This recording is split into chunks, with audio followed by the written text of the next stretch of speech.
called out to a shop to look at a 2007 Nissan Versa. The ignition switch knob would not turn on, so the ignition wouldn't turn on. Also, the steering lock would not release, so it was always locked, the steering. And hazard lights were always flashing. And the red indicator, which is a key indicator, was always on. No codes. Now I jumpered it, the ignition switch to on, and scanned it for codes, and everything seemed to be okay. But for starters, I knew the body control module had to be an issue based off the hazard lights not shutting off, or that's the car's maybe the car was telling me, "Hey, we have a problem," and it's continuously flashing the hazards. Regardless, I tried unlocking with the Autel the steering lock and re-register it.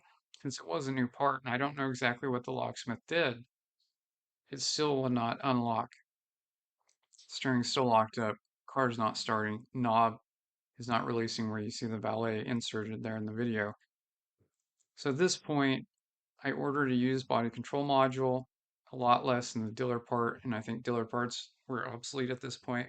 But regardless, I install a used body control module, and at that point, relearn the steering lock, and the steering lock releases, and did that well, and hazard lights stopped flashing on the vehicle after the used body control module, which I had to program with the Autel.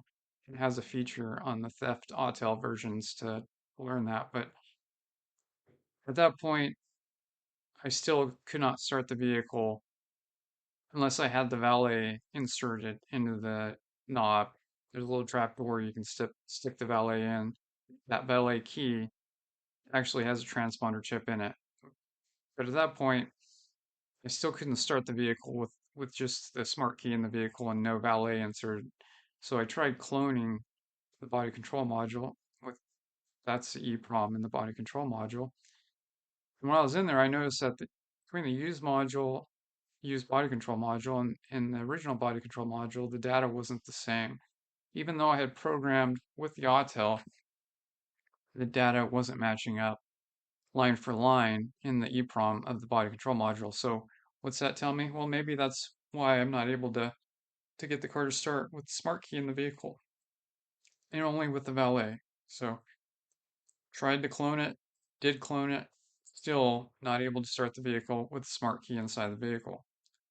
That's what the valet looks like, and the smart key chip is in the actual fob itself.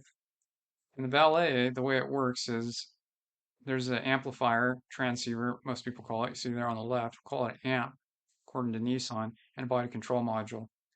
And so that amp is energizing or creating a field, a wireless energy field to energize that valet, and the valet talks back to it using wireless frequency.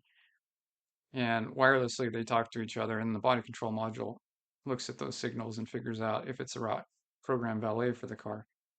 The only problem was that iKey in the chip inside was not talking to the two-wire antennas, which is part of the keyless go system, if you want to call it that. We'll call it proximity system. This is what Nissan wants you to do, is they want you to scope those antennas if the smart key system isn't releasing the knob, in which case I have a better tool for this. It checks the frequency in and out of the vehicle, and it's checking for amplifier, or I'm sorry, it's checking for antenna activity and the smart key, see if it's sending a signal out, and both were sending a signal out. At that point, I got to use keyless control unit you see here. They call it intelligent key unit. I programmed it with the Autel, and the vehicle started and ran with the smart key in the vehicle now, and with the valet inserted if needed as a backup method.